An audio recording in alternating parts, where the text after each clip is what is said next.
Bonjour à tous. Très souvent on me demande, mais comment ça se passe pour être créatif? J'aimerais bien être créatif, je n'y arrive pas, etc. Eh bien, cela paraît quelque chose de mystérieux, mais en fait, c'est extrêmement simple et à la portée de tout le monde. C'est une attitude d'abandon de la logique intellectuelle de mise en place. Mais ça ne veut pas dire pour autant qu'il faut délirer et faire n'importe quoi. Donc la bonne méthode, selon moi, pour pouvoir être créatif, et surtout être créatif lorsque l'on avance ses tableaux, c'est-à-dire qu'il y a la créativité du début avec la carte postale, le croquis préparatoire, mais il y a la démarche créative pendant l'exécution. Et celle-ci est au moins aussi importante que la première. Et très souvent, cela dépend en grande partie d'une attitude de détachement, une manière d'être en relation avec ces tableaux, qui fait qu'une communication se met en place naturellement, pour vous comme pour moi. Attention, c'est pas réservé aux artistes, c'est réservé à tout être humain qui fait justement cette petite astuce extrêmement efficace. Alors en quoi ça consiste? Eh bien, vous savez, j'ai fait une vidéo sur le peintre paresseux, la créativité grâce à la méthode du peintre paresseux. Vous mettez dans un endroit, vous faites le vide, vous détendez, vous buvez un café et vous vous mettez devant vos tableaux. Alors donc, je vais commencer à vous montrer comment je mets et puis à partir de là, vous allez voir que tout s'emboîte. Quand vous regardez un tableau longtemps, que vous êtes en phase intermédiaire. Votre tableau, vous l'avez fait, il vous est passé quelques heures, vous êtes content de l'idée, vous êtes content du sujet, vous êtes content de vos couleurs, vous êtes content de plein de choses, mais il manque quelque chose. Eh bien, vous discutez avec lui, vous asseyez, vous mettez dans le vide, comme je disais, et vous le regardez. Et inévitablement, l'énergie, la vibration du tableau va rentrer dans votre esprit, et va faire son travail.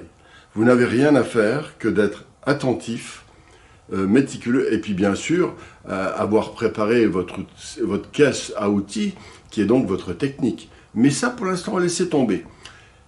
C'est quand vous aurez eu le flash que vous pourrez travailler. Mais laissez venir. Et tant que le flash ne vient pas, ne faites rien.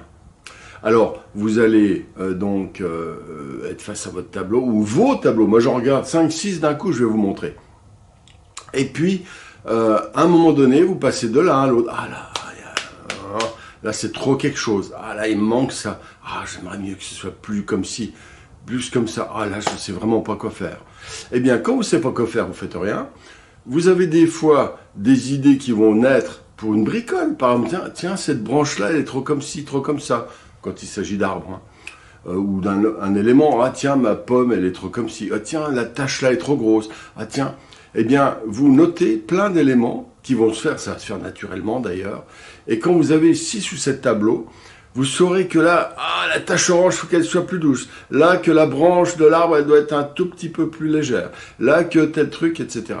Et quand vous commencez votre travail, eh bien, presque naturellement, vous saurez quoi faire. Alors là, vous avez votre caisse à outils, votre palette, votre machin, et vous allez l'exécuter.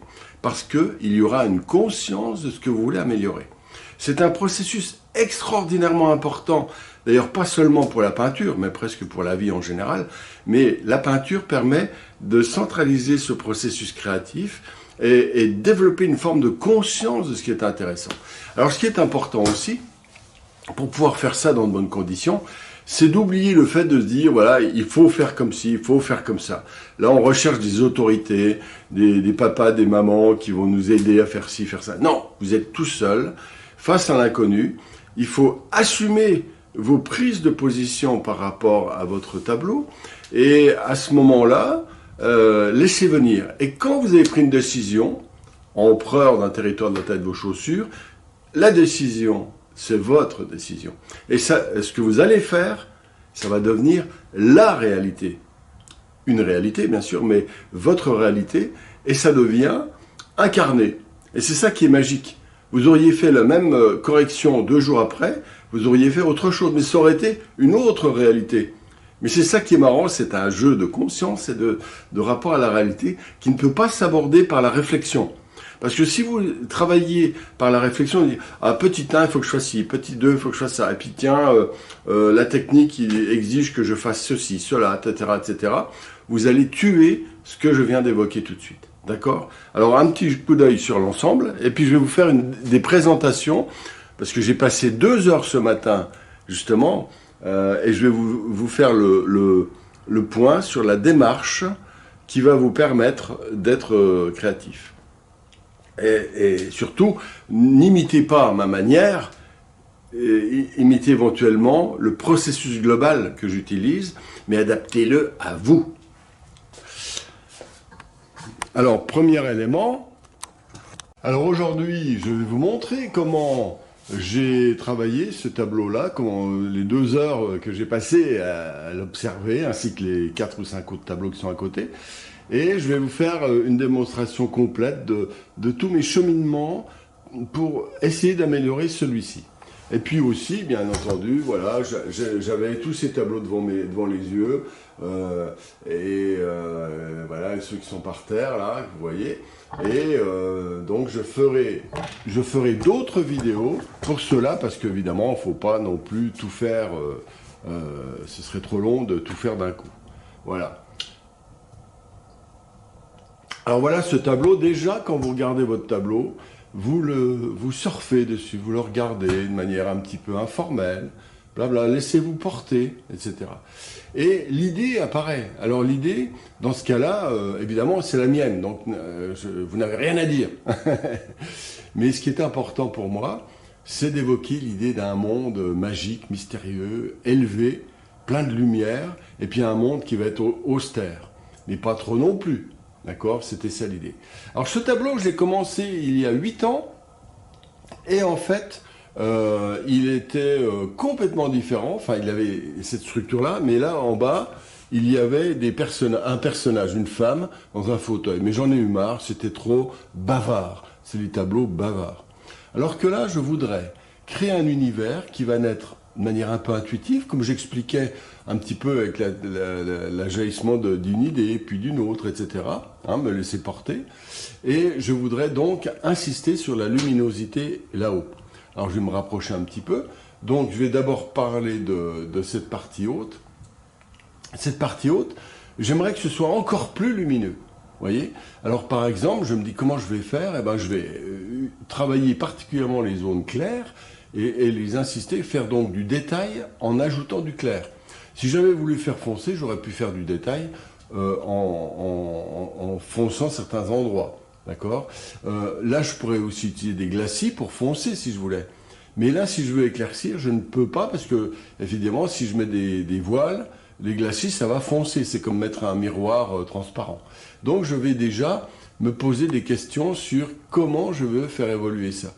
Alors, j'ai eu envie, vous voyez la partie à droite là-bas, ici, il y a des points, des taches.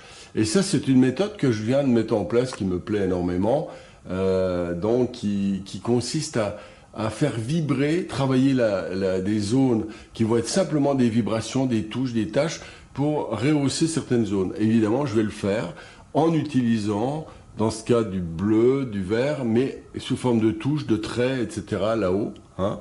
Et je vais grignoter les zones un petit peu fadasses qui sont en dessous. Vous voyez, par exemple, pour l'instant, si on se rapproche, on voit bien qu'il y a des zones un petit peu fades ici, comme ça, qui viennent de... C'est pas net. Eh bien, donc, je vais les améliorer de cette manière-là. Alors, bien sûr, l'idée, en ce moment, vous voyez, là, je suis très dans les extraterrestres, ça fait 40 ans, hein, mais c'est la mode en ce moment, vous voyez, on voit des soucoupes volantes partout, et je trouve ça génial. Alors, au début, pour rigoler, j'avais mis, par exemple, un extraterrestre en train de pisser. Alors, je me disais, est-ce que je l'enlève quand même? D'abord, est-ce qu'ils ont besoin d'uriner? Mais ça m'amusait, je vais le laisser, d'accord? Ce sera peut-être même le titre du tableau. Alors, maintenant, tout ça, les couleurs ne me déplaisent pas, mais ça manque de précision et de netteté, tout simplement. Donc, je vais d'abord retravailler aussi tous ces éléments-là, les faire plus volumineux, un peu comme beaucoup d'autres tableaux que vous avez peut-être déjà vus. Donc, ça manque de précision, même si j'aime bien cette idée de cette masse verte. Alors, vous voyez, il y a plein de choses. Là, il y a la couleur ici. Il a ces couleurs-là, qui sont grises, violacées, un tout petit peu froides. Eh bien, je n'y touche pas pour l'instant, parce que ça va dépendre de cette partie-là. Et en fait, ce tableau, c'est une technique que j'aime bien évoquer, c'est l'idée de la locomotive du tableau. En fait, la locomotive du tableau, à mon avis, c'est cette lumière ici. Ensuite, des fois, bon, je ferai peut-être des petites touches aussi par la partie plus basse ici. Vous voyez, par exemple, là, il y a des taches rouges qui ne me plaisent pas. Alors, j'hésite. Je voudrais faire un personnage, mais là, je veux dire, il y a des choses que je veux faire, je viens de vous le dire, et là, il y a des choses que j'évoque. J'ai des idées, des projets, je me dis, est-ce que je fais un personnage qui monte ici? Un peu qui vient d'un monde ici vers un autre monde ici. Voilà, donc c'est pas évident pour l'instant, mais comme j'expliquais, quand on ne sait pas quoi faire, eh ben on ne fait rien. Ça, je vais pas y toucher pour l'instant. Ça, quand j'aurai fait ma locomotive centrale ici, donc la partie donc qui me semble vraiment importante parce que ça apporte la lumière, l'idée du sujet, du tableau, etc. Et puis l'idée d'élévation. Tous ces réglages, je vais les faire au fur et à mesure dans la précision, mais sans... Là, je sais où je vais absolument, parce que je vais rien changer, je vais juste rendre plus précis, plus net. Je vais faire quelques éléments un petit peu plus flous, il y aura des voiles, des glacis, mais là, je ne le sais encore pas tout à fait, évidemment. Et puis là, je vais faire mes points, mes traits, mes traces, etc. Ça me plaît énormément, pour faire une rupture entre une zone quasi abstraite et une zone très densifiée. Voilà. Donc voilà, donc comment j'avance ce tableau. La gamme de couleurs me plaît bien, sauf peut-être ce rouge là, je verrai plus un rouge violacé. Alors voilà, ma séance ça va être ça, un rouge violacé pour ramener un violet mauve, je trouve que c'est pas mal du tout. Et puis préciser un certain nombre de détails, et je vais y passer par exemple 1 heure, pas plus. D'accord? Je ne vais pas finir le tableau, je vais y passer 1 heure. Mais donc, je vais monter une marche d'escalier, ce qui me permettra, demain, après-demain, de regarder de nouveau ce tableau pendant une demi-heure, 1 heure, avec ses autres copains tableaux. Et puis, j'aurai d'autres nouvelles idées qui vont naître du fait que j'aurai avancé d'1 heure. Voilà, tout simplement. Et cette méthode est très importante. Alors, la partie basse, le principe d'un monde bleu me plaît bien, parce que c'est en même temps lumineux, et il y a aussi un autre avantage, je veux que ce soit foncé. Mais si je fais foncé avec du jaune, j'aurai une espèce de gris. Alors que foncé avec du bleu, ça permet de laisser de la clarté, parce que le bleu est vif quand il est foncé, alors que le jaune est vif quand il est clair. Vous verrez, vous n'arriverez jamais à avoir un jaune vif, foncé, et vous n'arriverez jamais à avoir un bleu vif clair. Ce sera une couleur lilas ou quelque chose comme ça. Voilà. Bon, bah écoutez, voilà donc ma réflexion aujourd'hui sur la démarche créative. Moi j'adore mes soucoupes volantes, je vais en mettre de plus en plus. Voilà, ça fait tellement longtemps que je m'intéresse à ça. Mais vous avez vos propres sujets. Vous pouvez faire la même chose avec des fleurs, avec des natures mortes, avec de la peinture abstraite. Surtout la peinture abstraite parce qu'elle n'est pas guidée par des objets extérieurs. Donc il faut que vous trouviez à l'intérieur de vous une rythmique, un mouvement, une vie qui va donc vous être... qui va jaillir de cette attitude. Donc assis dans un fauteuil, regardez pendant 1 heure votre tableau, vous verrez, la magie va s'opérer. Allez, donc n'oubliez pas de lever le pouce bleu, communiquer, ça me fera très plaisir de vous répondre. Je vous souhaite une bonne pratique, amusez-vous bien. Bien sûr, cette vidéo est surtout faite pour les gens qui sont des pratiquants de la peinture. À bientôt!